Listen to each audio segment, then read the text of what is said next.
So thank you for coming out this evening. Yeah. Some people might go, oh, I'm not sure I want to go outside. It's going to be cool and cold. But actually for amateur astronomy, the skies clear up a little bit better for us. We don't have the haze and the humidity as much. And you don't have to swap mosquitoes. So we're part of the Fort Wayne Astronomical Society. We are out east of New Haven, where we have our observatory. It has a roof that opens up, and we have 4 scopes inside that observatory.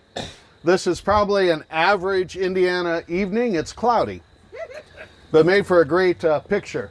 Very, very striking. So Russell took this picture. Dramatic. We are open on every clear Saturday night between April through the end of November. Anyways, we will also be closed for the Maumee Valley Steam Show in August, and it looks like they're going to have a middle of a September tractor pull or race that the park will also be closed for. So we will publish that once we know those dates for next year.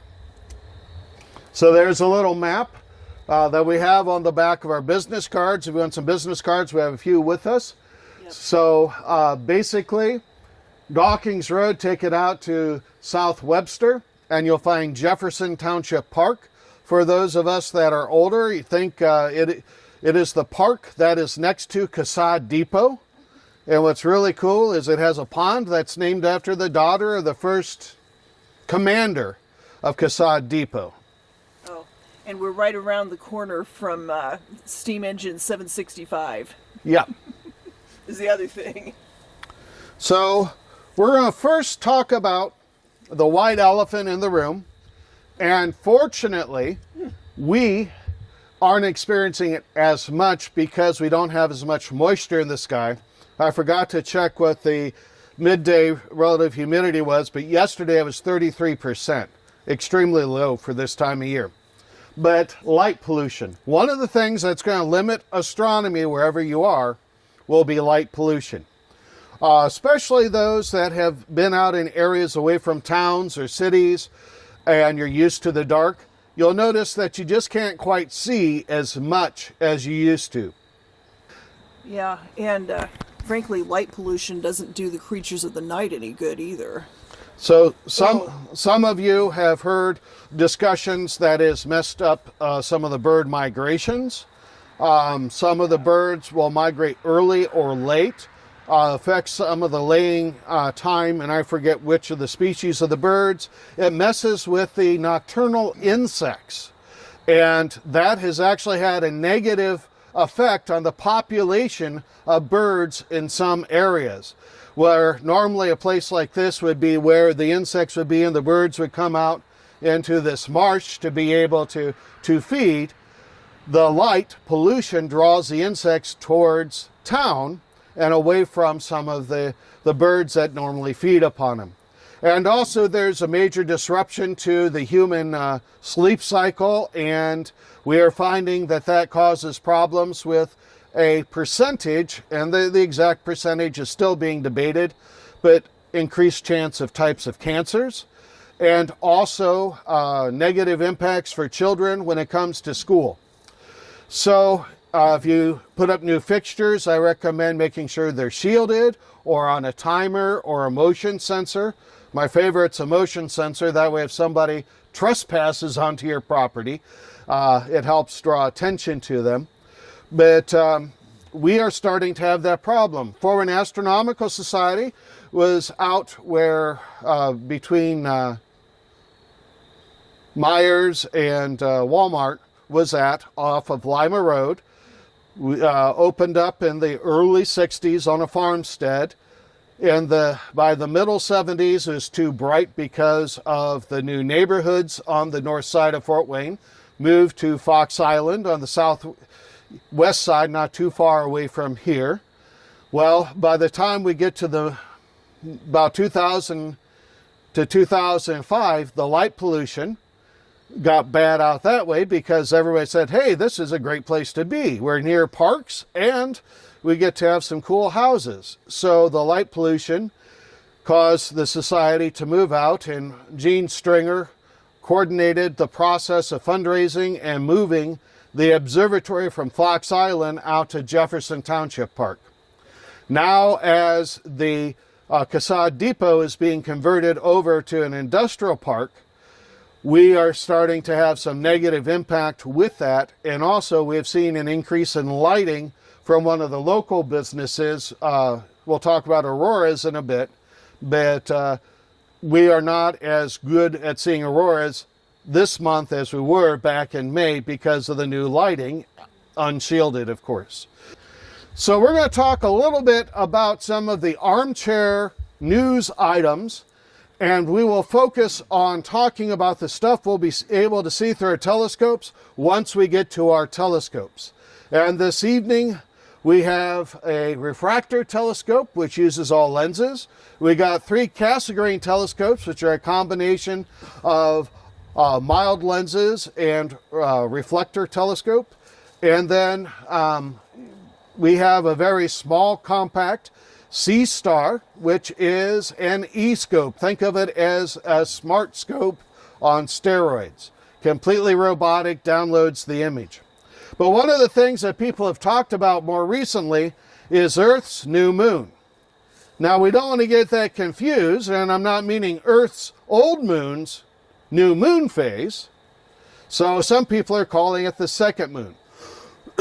When we talk about our primary moon, probably in the future you'll hear people using the name Luna, just like Terra is for Earth. So anyways, we have a temporary new moon. So people have already sent emails and text, where can I look at the new moon? Well, it's a great thing to study. It's actually an asteroid. It is a near-Earth object, and there's about 35,000 of these objects, and there'll probably be more discovered. They can be bus-sized, like PT5, which is its name right now. But it's part of the Arjun asteroid belt, which the Earth intercepts that path.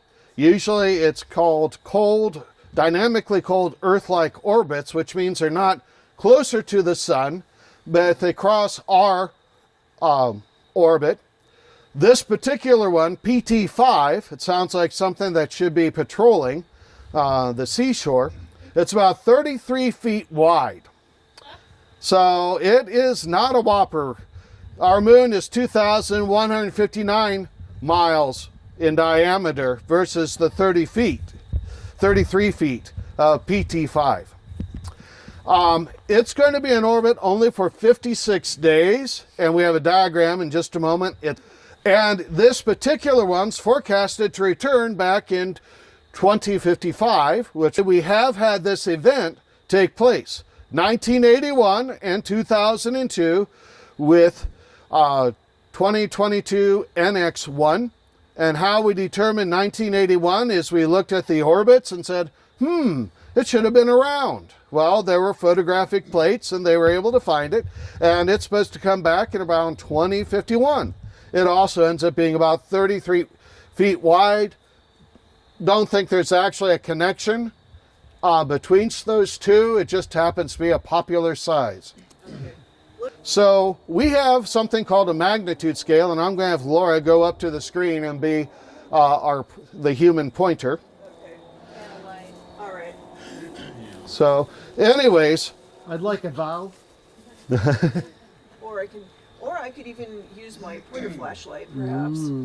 All right. Don't waste your batteries on it. Just I'll have you flash these up. But anyways. Okay. It is estimated they'll be at magnitude 22.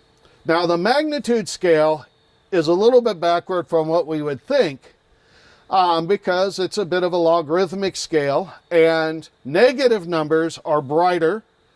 Bigger numbers that are positive are dimmer. So we're going to start with... Okay. What we're doing is rationalizing something that ancient astronomers did. I mean, they said, okay, these are the brightest stars, so we're going to call them first magnitude. and then dimmer ones are second magnitude, and so on and so forth. So all professional astronomers have done is kind of rationalized that system that we inherited from 2,000 years ago, basically. And there's a whole calculation on how to come up with the magnitude. But anyways, the moon tonight, we go under bright objects. The full moon, or luna, is minus 12.7 to 13 magnitude. So that's negative numbers are bright. The sun is double that, minus 26. I think a mini moon, or sorry, one of those super moons can approach 14th, minus 14. Yeah. So, yeah. So, yeah. and when we start seeing just one difference on the negative side, things get really bright. So you're getting a little bit of an idea. On the screen, we have a visual comparison.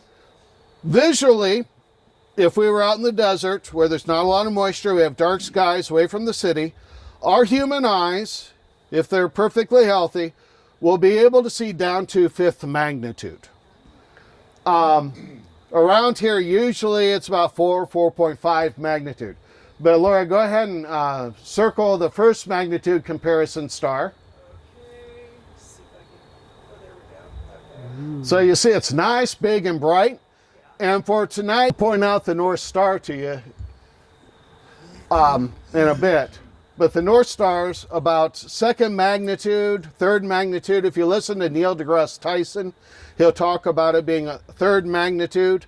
And there is a whole debate if it has increased in its brightness. It is a variable star since it was first plotted in the ancient star charts.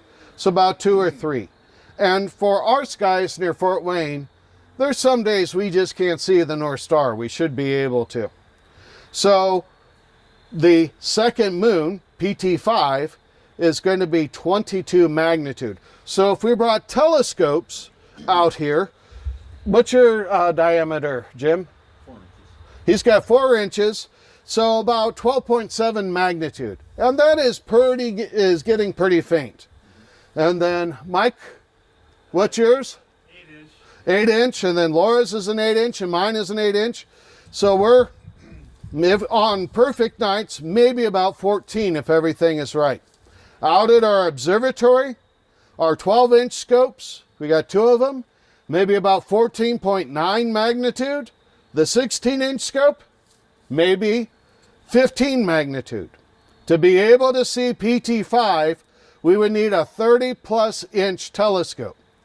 So that would take the former Indiana University telescope near Mooresville, Getty Link Observatory, or Butler University's telescope, which is a few inches larger. I think one's a 32 and one's a 36. So that's what would be needed to be able to see this. So we will rely upon the professional astronomers to give us the image. But this is a neat thing we get to live through. Okay, Laura, put your pointer at the very top. Okay, right here. Yeah. Can you see the loop? Loop people through. Looping through. So start here. There. So, in this diagram is the path of PL5. So, the very top, In the sky or around the Earth? around the Earth. Thank you. Um, I wasn't sure myself. Using remote telescopes out in the Canary Islands, a few of the amateurs have attempted to image them. I piggybacked on their missions and then got images of the sky without PL5 so I can do what's a blink comparison to see if we were able to detect it. But anyways, at the very top shows it coming in. And the very bottom circle is August 7th when it was first observed by the Earth. So go ahead and point to the bottom circle. Oh, down here? No, that's here, that's here. Okay. over here. This yes, Oh, that one. that. Okay.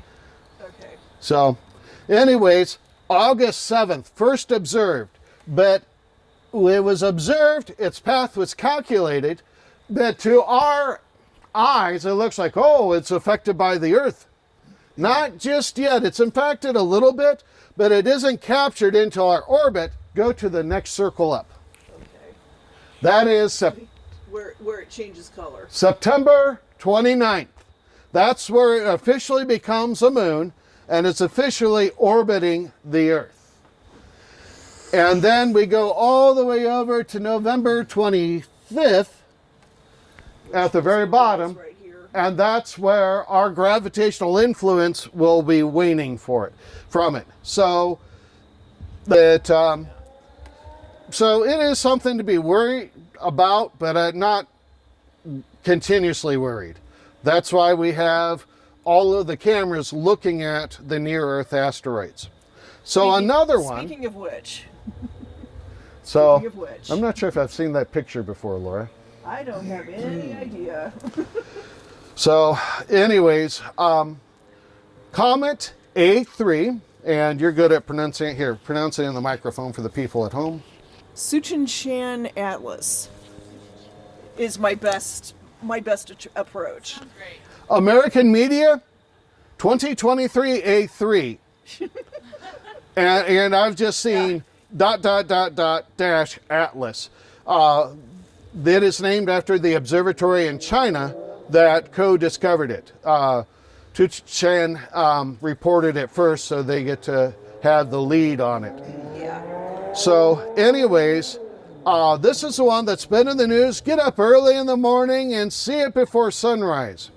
Well, Russell, Laura, and I spent 3 days Thursday, Friday, Saturday last week trying to find it, and we just have low to our horizon because we got pollen, we got combines harvesting crops, we got moisture. On those days we had moisture, so we have kind of a boat of muck along the horizon. We were not able to see it. There are beautiful pictures of this comet taken from the deserts. We'll wait for our friend to pass here. friends. Multiple friends. Sounds like they're having fun. Yep. But anyways, it, from our viewpoint, is very close to the sun. You'll see that dark spot is a mask. And this is taken in, Italy. yeah, Calabria, Italy. I'm not sure which. Calabria. Thank you. So I have problems with my syllables. But anyways, it gives a good comparison. It was a little further away. It was exciting because it went around the sun. Now, mind you, it's moving and the Earth is moving. So from our viewpoint, it went behind the sun and it survived. We thought it would be completely destroyed. It was going to be magnitude -7 at the beginning of October. I showed some people this image. So we got good news. We have 2024 S1, which we can call 2024 S1 Atlas because Atlas only found it. Woohoo! So we don't have fancy names. Yeah. We Americans can say Atlas. So over in Hawaii, there was the survey, and there's a lot of asteroids that are named Atlas and lots of comets that are related, named Atlas as well. So this was discovered September 27th. Have you followed up on this one yet, or is this new? Not no. I've read about it a little bit. We actually live together, but sometimes our schedules are opposite to one another, so we don't get to have good discussions. We email one another and we reply a week late. Yeah. Apparently S1 is because it's the first sun grazer to be officially discovered this year. Yes. Oftentimes they find these sun grazers when they're already gone. I mean, they find them on the SOHO images. And so what's different, all comets will start to flare up, gas off, give off dust particles as it warms up and gets closer to the sun. But the sun grazers go extremely close to the sun, and many of them don't make it. they either fall into the sun or they disintegrate. So we're waiting to see, will this actually, 2024 S1 Atlas will make it or not. Originally, with its first observation, its designation was the ever-catchy name A11 lowercase b capital P 71. Just the way we catalog things. So anyways, when we as humanity don't see A11BP71, but we see C/2024 and then a letter and a number, then it actually has an official name by that point. So it's predicted to reach between -5 and -7. Now comets, when we estimate their magnitude, they're not concentrated like Venus is this evening or as stars are. So that's over an area. So sometimes meteorologists will blame them. We'll go ahead and report this will be a super bright event.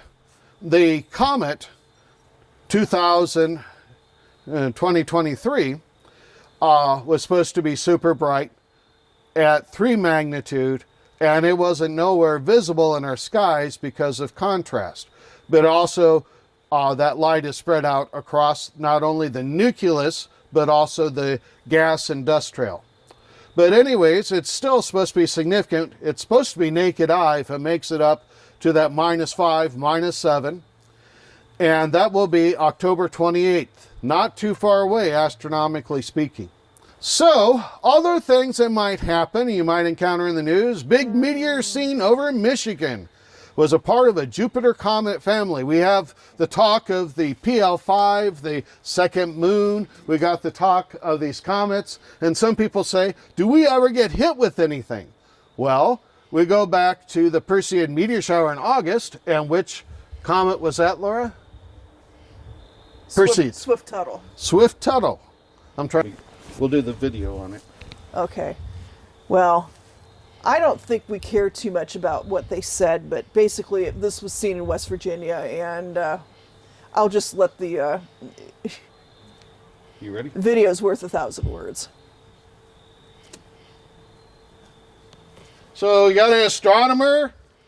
He's doing some images. The moon is out. That'd be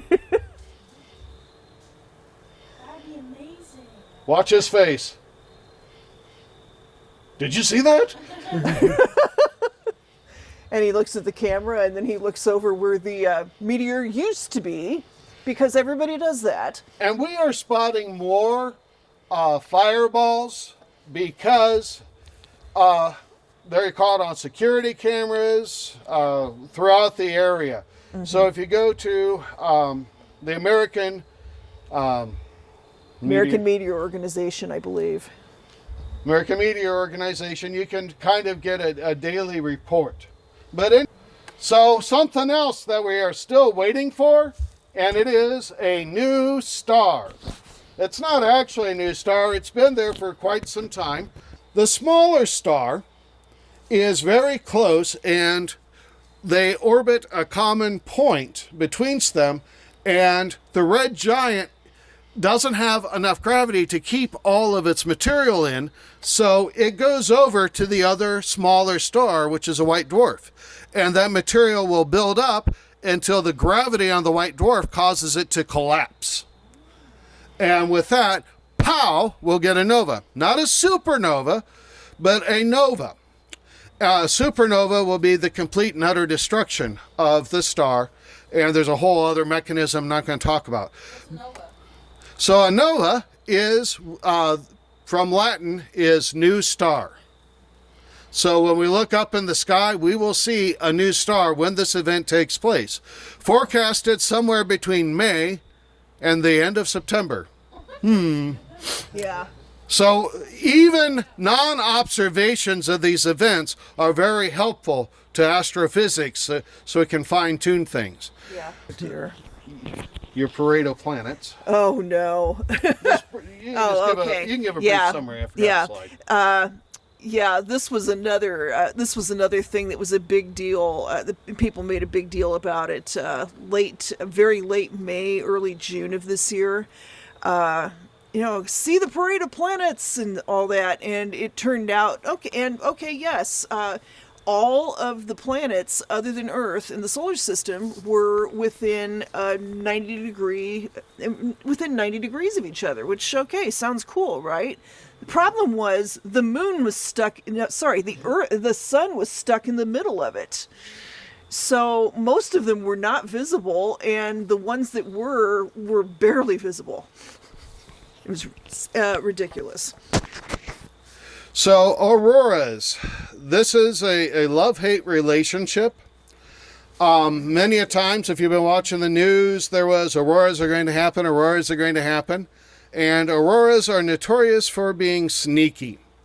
So Friday and Saturday, we were told by the media and NOAA that we were going to see auroras, and it just didn't happen. The timing wasn't right. It's tricky for things. We have to have a coronal mass ejection coming off of the sun, basically a big plume of material, charged and energized material that will sweep over the Earth, and then it's got to sweep over for us to see it more of the northern part of the Earth than the southern part, and a lot of things got to come together, almost like the age of Aquarius. Jupiter aligns with Mars and all the other such things. So, but auroras are something, and how many of you got to see them on Monday morning?